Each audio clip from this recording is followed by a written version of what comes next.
Bonjour ou bonsoir, bienvenue dans cette audio de guidance pour la pleine lune qui aura lieu le 7 janvier 2023. Tout d'abord, je souhaite vous présenter tous mes vœux pour cette nouvelle année. Je vous souhaite de vous connecter le plus souvent possible à vous, à vos désirs profonds, à votre enfant intérieur, à ce qui compte pour vous, à vivre dans la joie, dans la bienveillance, dans la douceur, dans l'acceptation des hauts et des bas de la vie,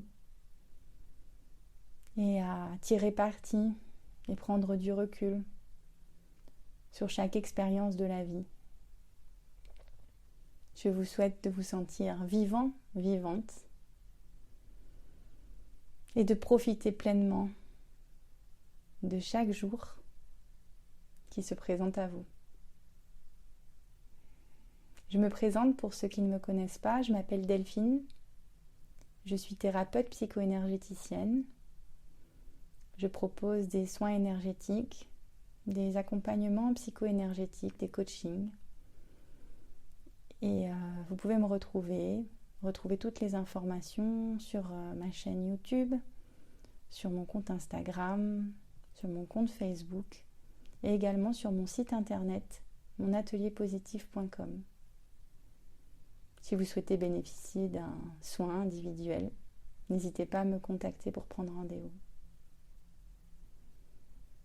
Aujourd'hui, je vais vous proposer une guidance pour nous permettre de mettre en conscience et de comprendre quelles sont les énergies qui nous sont apportées par cette première pleine lune de 2023. Alors pour cela, je me suis accompagnée d'un tirage de cartes, le tirage du tarot d'Oshozen. Et j'ai demandé qu'on puisse nous permettre de mettre en conscience quelles étaient les énergies que nous devions laisser derrière nous, que nous avions à laisser derrière nous lors de cette pleine lune. Une pleine lune, c'est un moment de libération. C'est un moment qui permet vraiment de poser de la conscience sur ce qu'on ne veut plus vivre, sur ce qu'on décide de laisser à l'ancien, de se débarrasser. Et la carte qui est sortie, c'est une arcane majeure, c'est la percée. Et cette carte, elle représente un personnage qui explose comme un mur de verre et qui ressort avec plein de lumière de ce mur de verre. Et cette carte, elle représente ce qu'on a vécu, ce que moi j'ai vécu en tout cas pendant cette fin d'année 2022 et a priori un certain nombre de personnes qui me suivent ou de mes amis, de mes connaissances ont pu traverser. On a vécu une période quand même assez sombre qui pour certaines personnes a pu ressembler à de la dépression ou des burn-out. Et c'est comme si cette carte, elle était là pour nous dire que, pour nous féliciter d'avoir traversé cette période, de s'être laissé gagner par ces énergies qui n'étaient pas forcément faciles, de les avoir acceptées et d'avoir posé de la conscience dessus, d'avoir pris le temps de traverser nos émotions, notamment par le fait de prendre le temps de pleurer, de prendre le temps de s'écouter, de prendre le temps de vivre les moments difficiles et de se laisser traverser par ces moments difficiles.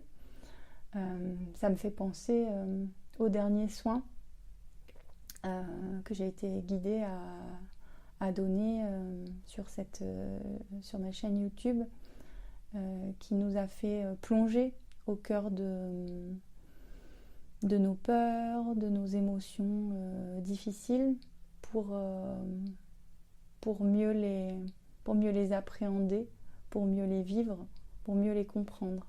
Et c'est comme si, une fois que nous avions pu plonger au cœur de ces énergies lourdes, de ces énergies qu'on appellerait des énergies négatives, et qui ne le sont pas en fait, puisque ce sont juste des expériences, et bien maintenant on peut se dire qu'on laisse ces périodes de dépression derrière nous, on laisse ces périodes difficiles derrière nous, non pas pour les oublier, mais parce que désormais on peut les regarder avec du recul, on peut les regarder avec conscience et sagesse, et ça nous permet de grandir de ces expériences, de grandir de ce chaos intérieur.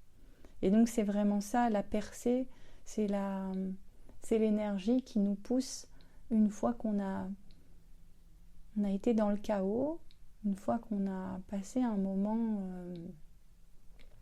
au contact de nos ombres, de nos émotions peut-être les plus difficiles à vivre et à supporter, eh bien on ressort la tête de l'eau, on perce et on retourne vers la lumière. C'est comme il y a certaines personnes qui parlent de la nuit noire de l'âme. Vous me direz si certains d'entre vous ont eu l'impression de traverser des périodes sombres qui pourraient s'apparenter à une traversée du désert, ou à des jours où on se sent perdu et on n'a plus forcément de compréhension sur ce qui se passe à l'intérieur de nous, sur ce qui se passe à l'extérieur de nous. Et donc ce que nous avons à laisser derrière nous, ce sont les vieux schémas, les fardeaux inutiles, tout ce qui finalement nous a encombrés pendant un certain nombre d'années. Et le fait d'avoir pu plonger dans ce chaos, ça nous permet d'avoir pu poser de la conscience sur ce que nous ne voulions plus vivre, ou en tout cas sur la façon dont nous ne voulions plus vivre les choses. Et c'est cette énergie que nous pouvons désormais laisser derrière nous. Alors la deuxième question que j'ai posée, c'est quel est le cadeau qui s'offre à nous avec cette pleine lune. Là, avec cette pleine lune, il est sorti la carte de la comparaison. La comparaison, et sur cette carte, nous avons deux arbres. Un tronc d'arbre comme un tronc d'un chêne, par exemple, assez large, assez ancien. Et puis juste à côté, un bambou.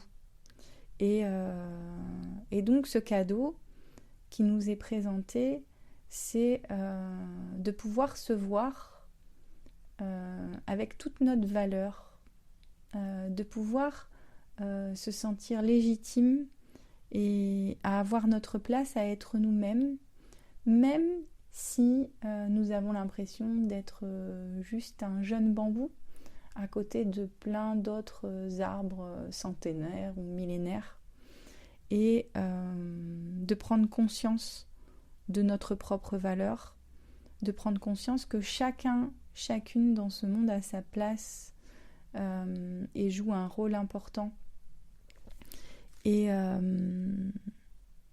de voir qu'il y aura toujours quelqu'un de plus beau, quelqu'un de plus fort, quelqu'un de plus expérimenté autour de nous, quelqu'un de plus intelligent, quelqu'un de plus heureux. Mais il y aura aussi toujours des gens qui auront moins de chance, qui seront moins beaux, qui seront moins forts, qui auront plus de difficultés. Et le cadeau qui se présente à nous, c'est celui de ne plus nous comparer aux autres et de juste être connecté à ce que nous sommes vraiment. À regarder à l'intérieur de nous notre valeur et qu'est-ce qu'on peut apporter à ce monde. Donc cette carte nous incite à voir qu'une fois qu'on s'est délesté de vieux schémas, de croyances, de fardeaux qui nous ont fait un petit peu sombrer. Une fois qu'on a plongé dans ce chaos et qu'on a pu percer, eh bien, c'est comme si on pouvait désormais être connecté à notre vraie valeur, à qui nous sommes vraiment à l'intérieur de nous, sans besoin de comparaison, parce que nous avons tous notre place, nous avons tous un rôle important, un rôle majeur à jouer dans ce monde, dans cette société, dans nos vies, et que en étant délesté de certains schémas, de certaines croyances, et en se connectant plus vrai à notre réalité, à notre intériorité, eh bien on pourra agir, on pourra se comporter, on pourra incarner la meilleure version de nous-mêmes sans avoir à se comparer aux autres, sans souffrir d'illégitimité et sans se demander si on a bien le droit de dire ou d'être qui l'on est, parce qu'on a tous le droit d'être qui l'on est. J'ai demandé ensuite quel serait l'obstacle qui pourrait nous empêcher de bien vivre ce cadeau qui nous est proposé. Et la carte qui est tirée, c'est l'isolation.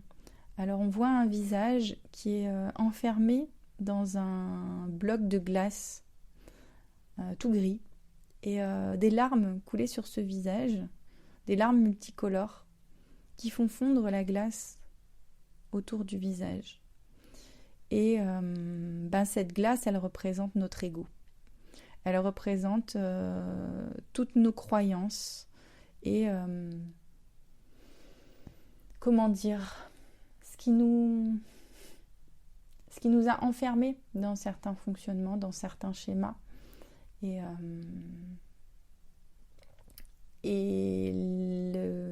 l'obstacle qui se présenterait à nous et qui nous empêcherait de pouvoir nous sentir vrais, nous connecter à notre propre valeur et à pouvoir jouer notre rôle dans ce monde, eh bien, ce serait celui de rester encore enfermé dans notre ego, encore enfermé dans nos autres croyances. Donc, on nous invite vraiment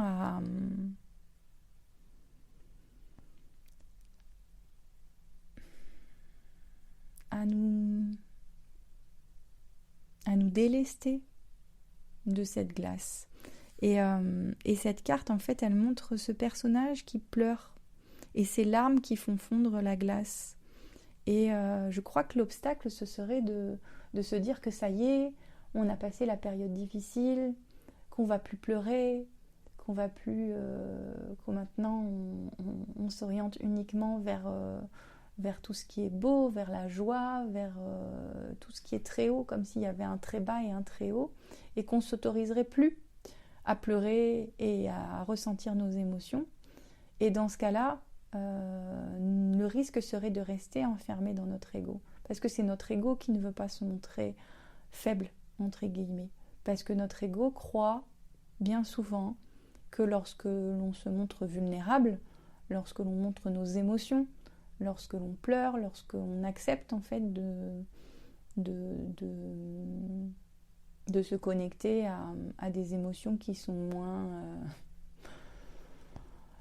moins bien reconnues par la société, qui sont reconnues comme des preuves de faiblesse, eh bien ça nous empêche de nous connecter à nous-mêmes.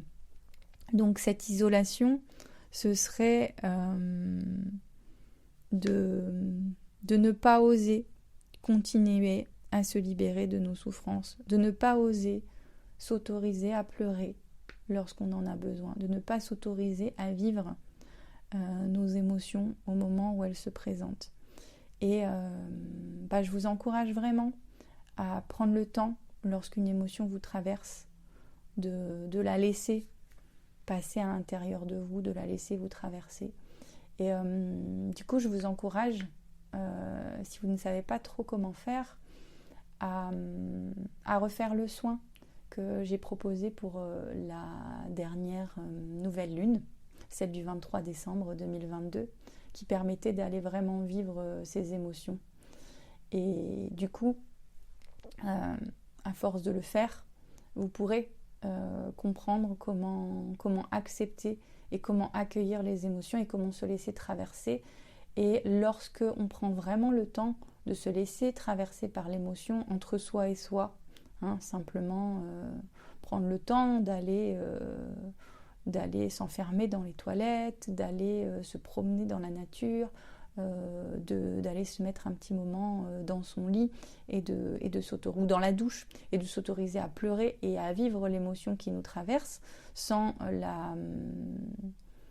faire de reproches aux autres, sans que ce soit quelque chose qui puisse nuire à nos relations, eh bien c'est le meilleur moyen pour faire fondre notre ego, pour faire fondre la glace de notre ego, et du coup se connecter à notre véritable valeur, à ce qu'on est à l'intérieur de nous, et plus aux croyances et aux conditionnements qui nous ont fait croire que nous étions ceci, cela, et que nous devions faire d'une telle manière ou d'une autre manière. Et pour finir, j'ai demandé quels seraient les conseils, quelles seraient les énergies qui pourraient nous accompagner à vivre au mieux notre réalité et à profiter au mieux de ce cadeau. Et donc la carte qui est sortie, c'est le succès. Alors cette carte, elle représente un tigre qui marche sur le monde, avec un personnage dessus qui a les mains levées au ciel et qui reçoit plein de confettis, comme si c'était le nouvel an et qui venait de jeter en l'air plein de confettis et de serpentins. Et cette carte du succès, elle nous informe que nous y sommes. En fait, nous y sommes dans notre succès. Et elle explique que le succès, c'est pas d'être toujours au top, c'est pas d'être toujours au plus haut de la vague, de croire qu'on va maintenant être toujours en paix, toujours serein, toujours avec des émotions positives. Non, la carte du succès, elle est là pour nous apprendre à regarder la vie comme l'océan, comme les vagues de l'océan, et à observer que quand une vague monte très haut, elle redescend aussi très bas. Et que c'est pareil dans la nature. Lorsqu'on voit une crête, une montagne, on voit très bien le sommet, et puis on voit que à côté du sommet, quand on redescend, ça redescend très bas. Et parfois on a le creux de la vallée. Et cette carte nous invite à observer notre cyclicité, à observer à quel point notre énergie, notre humeur, nos émotions, les expériences de la vie sont cycliques, et à ne pas vouloir nous accrocher à quelque chose qui serait de l'ordre de la joie tout le temps. L'exaltation, c'est sûr que ça fait du bien. On se sent tellement bien quand on traverse un moment de joie, quand on se sent serein, quand on se sent léger, quand on sent que les choses sont fluides et qu'on avance. Et en même temps, ce n'est qu'une partie de la vie. Et cette carte nous invite vraiment à regarder qu'on peut passer du très haut au très bas, mais que ça ne fait que passer. Voilà. Et lorsque l'on vit quelque chose de difficile, c'est d'avoir toujours à l'esprit cette idée comme quoi ça va passer. Moi, j'ai toujours cette image quand je traverse un moment un peu sombre, de m'imaginer dans un tunnel où il fait sombre, mais qu'au bout du tunnel, il y a toujours la lumière. Je ne sais pas quand est-ce que je vais arriver au bout du tunnel, mais je sais qu'il y a la lumière. Et de garder cette confiance à l'intérieur de nous, que ça ne fait que passer. Et aussi, lorsqu'on est sorti du tunnel, lorsqu'on vit un grand moment de bonheur et d'exaltation, de s'en réjouir, de le vivre pleinement, mais de ne pas s'y accrocher en se disant « ça y est, j'ai atteint le Graal et surtout, il ne faut plus que ça redescende ». Voilà, parce que ça, à coup sûr, ça ne fonctionne pas parce que ça redescend forcément à un moment donné et on se retrouve peut-être déçu, désemparé, désespéré parce qu'on a cru qu'on était sorti d'une période difficile et on peut croire qu'on a échoué, qu'on ne va jamais y arriver. Alors qu'au contraire, la vie est cyclique. Elle est faite de hauts, elle est faite de bas. Comme les saisons, on passe de l'hiver au printemps, à l'été, à l'automne, et ça revient. On passe du jour à la nuit, on passe de la pleine lune à la nouvelle lune. Et ça fait partie des cycles de la vie. Les enfants naissent, grandissent, ils deviennent adultes, et puis ensuite, on vieillit pour un jour mourir. Et tout ça, ce sont des cycles qui nous accompagnent dans notre vie au quotidien. Donc, le conseil de ce tirage, c'est de poser de la conscience sur ce que nous traversons ou ce que nous avons traversé, de ce que nous ne voulons plus dans nos vies et de nous laisser, lorsque les émotions viennent, traverser par ces émotions, les accueillir, les accepter et se connecter à notre vraie valeur, à qui nous sommes vraiment, sans nous comparer aux autres. Et observer les cycles de la vie, observer les cycles émotionnels et garder à l'esprit que quel que soit ce que l'on est en train de traverser, que ce soit un haut ou que ce soit un bas, c'est passager.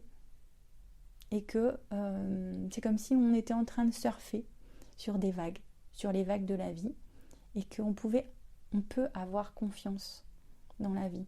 Et plus on se laisse guider, et moins on s'accroche à ce qu'on est en train de vivre, plus les cycles se passent en douceur, et plus ils sont faciles à vivre, et faciles à comprendre, parce qu'on s'accroche moins à des pensées négatives qui pourraient nous faire croire à des échecs ou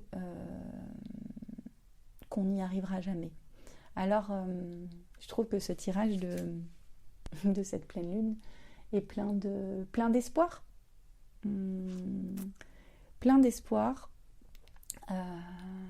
Et je vous encourage à être connecté à vos émotions, à les accueillir et à accepter que les choses vont et viennent naturellement.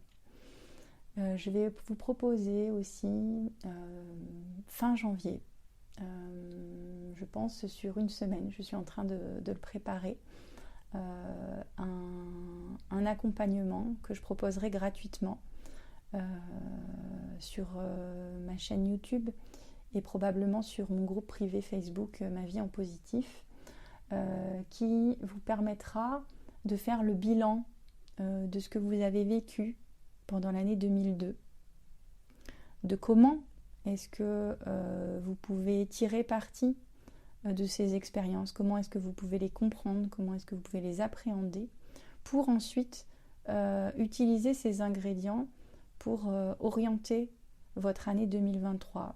Posez des intentions claires, précises sur ce que vous voulez vivre et sur les ressources dont vous disposez pour vivre cette nouvelle année et voilà, et être responsable de ce que vous allez créer dans cette année 2023.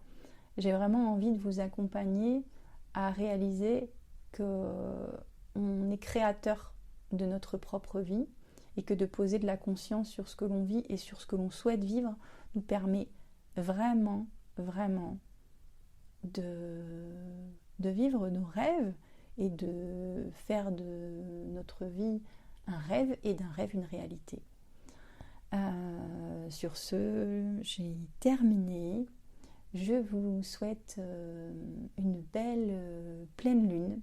Je vous accompagnerai dans cette pleine lune avec un soin qui sera diffusé le samedi 7 janvier.